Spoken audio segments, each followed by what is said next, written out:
জামাত ইসলামী বাংলাদেশ বাংলাদেশকে একটি সুখী সমৃদ্ধশালী সন্ত্রাসমুক্ত চাঁদাবাজ মুক্ত দুর্নীতিমুক্ত বাংলাদেশ, আধুনিক বাংলাদেশ, ইসলামের বাংলাদেশ গড়ে তুলতে চায়। দুর্নীতিমুক্ত বাংলাদেশ, চাঁদাবাজ মুক্ত বাংলাদেশ, আধুনিক বাংলাদেশ। কারা কারা চান এটা হাত তোলেন তো দেখি। আমি এটা হাত তোলানোর জন্য একটু কষ্ট দিলাম আপনাকে, কারণ কি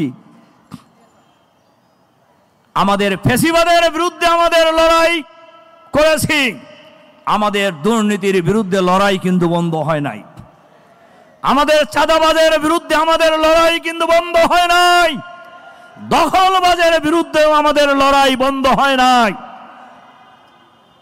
এই লড়াই সফল করার জন্যই জামাত ইসলামী বাংলাদেশ বাংলাদেশে একদল সৎ, দক্ষ, যোগ্য, সন্ত্রাসমুক্ত, দুর্নীতিমুক্ত, চাঁদাবাজ মুক্ত লোক তৈরি করার চেষ্টা করছে।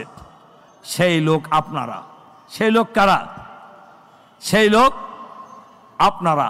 সুতরাং জামাতের সাথে আমরা যারা সম্পৃক্ত হয়েছি, আমাদের সকলেরই দায়িত্ব হলো আমাদের নিজেদেরকে সৎ, দক্ষ, যোগ্য করে আগামী দিনে সমাজের নেতৃত্বের জন্য প্রস্তুত করা।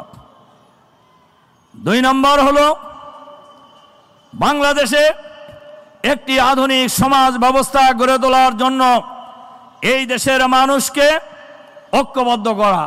বিশেষ করে আজকে যে হাজার হাজার কর্মী শুধু আজকের এই মাঠ ভর্তি সমাবেশে সম্মেলনে যোগদান করেছেন, তাদের কাছে আহ্বান হলো লালবাগ অঞ্চলের সকল মানুষের কাছে, সকল নারী পুরুষের কাছে, সকল ভাই বোনদের কাছে ইসলামের সঠিক পূর্ণাঙ্গ দাওয়াত, সন্ত্রাসমুক্ত আধুনিক বাংলাদেশ গড়ে তোলার দাওয়াত এই এলাকার ঘরে ঘরে পৌঁছে দেওয়ার জন্য আজকের এই কর্মী সম্মেলন থেকে আমাদেরকে সিদ্ধান্ত নিয়ে আমাদেরকে ঘরে ফিরতে হবে।